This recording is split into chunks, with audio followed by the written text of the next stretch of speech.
Kuka on vielä Marissu yhtään? Ei vielä. Meitähän oli 8 henkeä ja vietimme kuukauden päivät ahtaassa tilassa, mutta tulikohan siinä ajassa narinaa?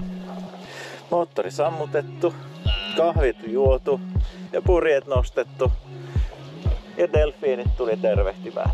On se vaan makeeta. Narinaa ei kyllä kuultu auringon nousuista, vaikka aikaisin jouduttiin heräämään. Tästä aloitettiin pre-aamupalalla pienellä ananasviipaleella. Joo.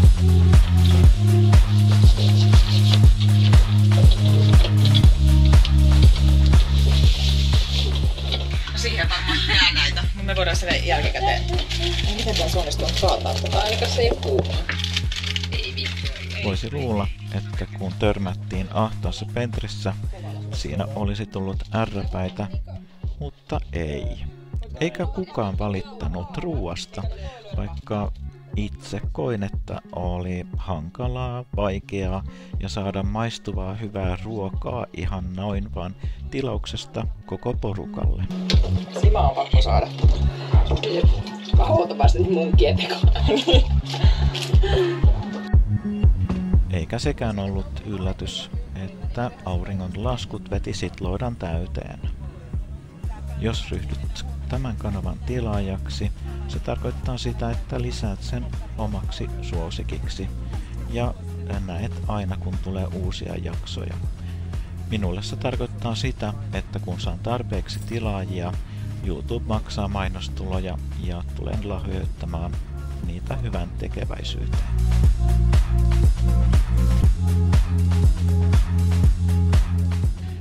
Eikä narinaa tullut auringosta päiväsaikaan. No ehkä kaikki ei siitä pitänyt, mutta suurimmalle osalle siitä koitui lähinnä hilpeyttä.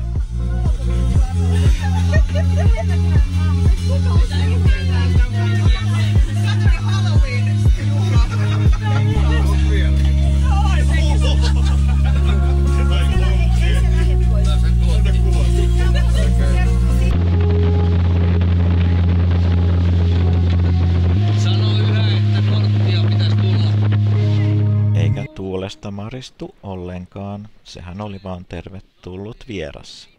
Matkan keskivaiheella emme enää pystyneet käyttämään rullalaitetta, joten Genoan trimmaus meni vähän vaikeaksi. Joudumme siis kokonaisella Genoalla tai Fokalla purjehtimaan loppumatkan.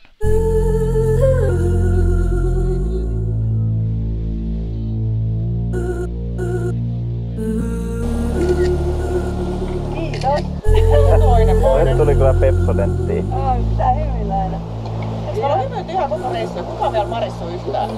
Ei vielä. No oltiinko sitten tyytymättömiä, kun nettiin ei päässyt kuukauden aikana? Ei luettu uutisia, ei päästy someen, ei lähetetty viestiä, ei mitään. Kukaan ei kyllä kertaakaan kaivannut sitä.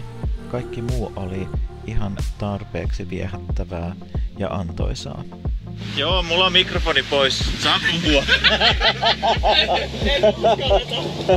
Kuitenkin väärin, että sun esi-isät kääntyy haudassa, jos ne kuulistaa jutut. Opimme kyllä olemaan hyvin sosiaalisia ilman mediaa. Ihan näin face to face. Harvoin oli hiljasta. Tämä oli kanssakäymisen tehokurssi. Äläkä sitten hermosti ja jännitä, vaikka sulla on kamera ihan nenässä kiinni. Onko haastattelukysymyksiä? Tää hyvin. Anteeksi, nyt tuli suihku teidän päälle. Mitäs ruokaa sä odotat vielä tältä reissulta? Mikä olisi semmonen lempiruoka, mikä tehtäisiin? Litsikeitto. Eli tyyntä sääntä odotellessa, mikä ei ehkä ole purjehtijalle hyvä. Wow! Nyt oli iso. Selvä. Ei muuta kuin takaisin yläkertaan.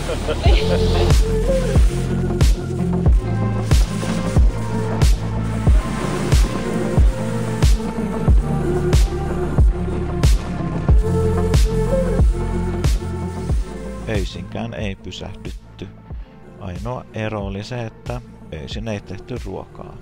Kelit oli hyvin vaihtelevat. Joskus tuuli ja aalto oli tosi paljon, joskus taas ei ja moottorilla puskutettiin eteenpäin. Joskus oli pilkkopimeää ja sadetta, joskus kuu valaisi, että oli melkein kuin iltarusko. Matkan alussa kävimme turvaohjeita läpi ja kerrottiin, että turvavaljaita käytetään aina öisin. Ehkä joidenkin silmät siinä pyörivät, tuntui vähän siltä, että meidät kohdeltiin päiväkotilapsina. Nyt sen ymmärtää hyvin, jos minä tuonne putoaisin, olisi melkein mahdotonta löytää ja poimia minut sieltä ylös.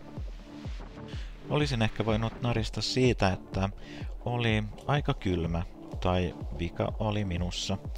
Minulla ei ollut tarpeeksi lämpimiä vaatteita. Kun öisin istuu 3 tuntia liikkumatta juuri ollenkaan, kyllähän siinä tulee vähän vilu.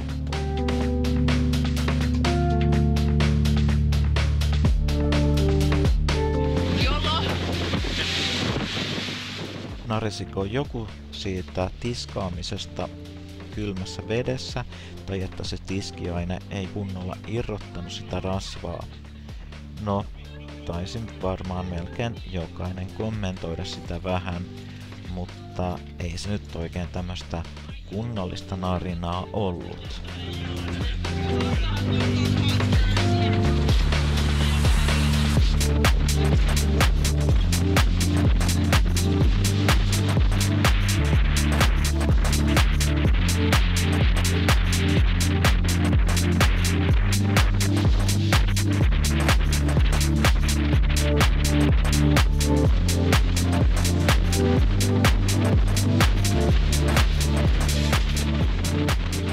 Pihalle vaan.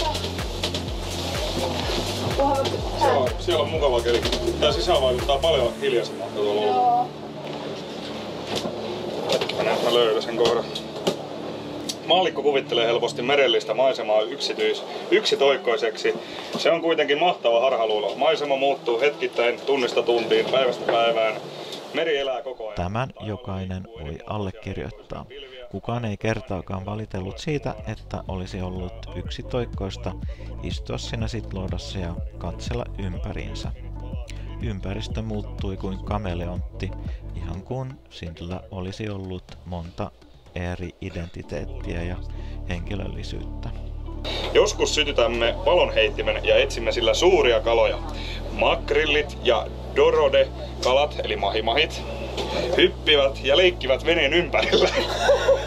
ne eivät käy kuitenkaan päivällä kalamiehen pyydyksiin.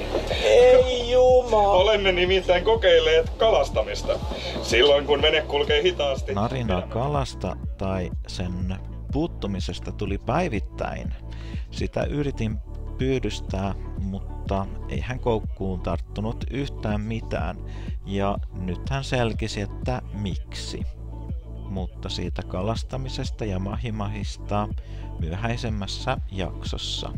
Eli tilaa ja pysy kuulolla.